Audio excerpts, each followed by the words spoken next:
हाय दोस्तों, नमस्ते, प्रणाम। कैसे हो आप लोग? अपने यूट्यूब चैनल में आप सभी का स्वागत करते हैं।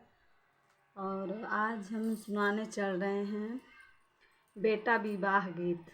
मतलब बेटा की शादी हो तब भी गाया जा सकता है। बेटा विवाह गीत सुनाएंगे हम आप लोगों को।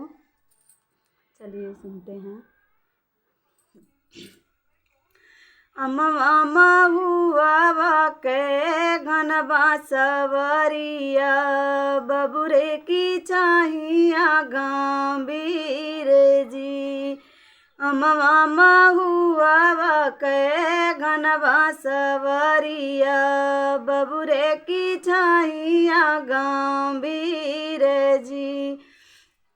जेहि तरह सोई गए रसिया दुलहे रामाई करोरी नींद जी।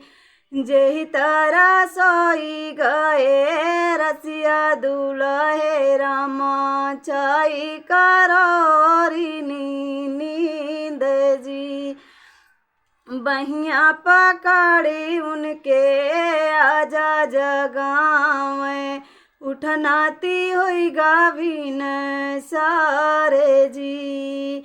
बहिया पकड़ी उनके आजा जगावे, उठनाती हुई गाभिन सारे जी। 60 कोस नाती तोरी ससुरारिया, हुई है विदाइया कह देर जी।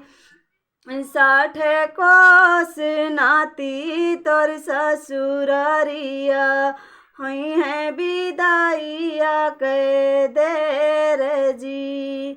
अमवा हुआ के घनवा सवरिया, बबुरे की चाहिया गंभीर जी। जेहि तरह सोई गए रसिया दुलहे रामा छाई करोरी नींद जी।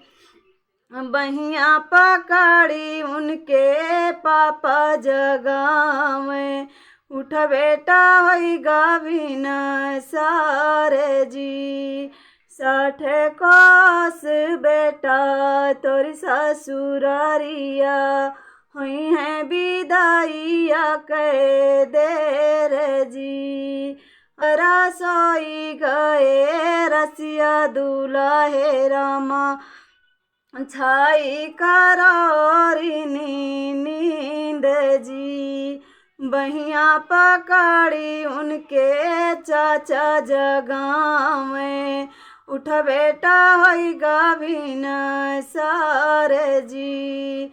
60 कोस बेटा तोरी ससुरारिया, हुई है विदाइया कह देर जी। अमवा हुआ के घनवा सवरिया, बबुरे की छाइया गंभीर जी।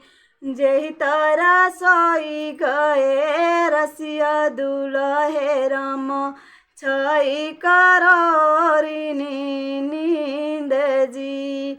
बहिया पकड़ी उनके फूफा जगावे, उठ बेटा होई गाभिन सारे जी। 60 कोस बेटा तोरी ससुरारिया, हुई है विदाइया कह देर जी। अमवा हुआ के घनवा सवरिया, बबुरे की चाहिया गंभीर जी। बस दोस्तों, यही है हमारा प्यारा सा विवाह गीत। अगर आप लोगों को अच्छा लगा होगा तो कमेंट में ज़रूर बताना, मैं और भी सुनाऊंगी।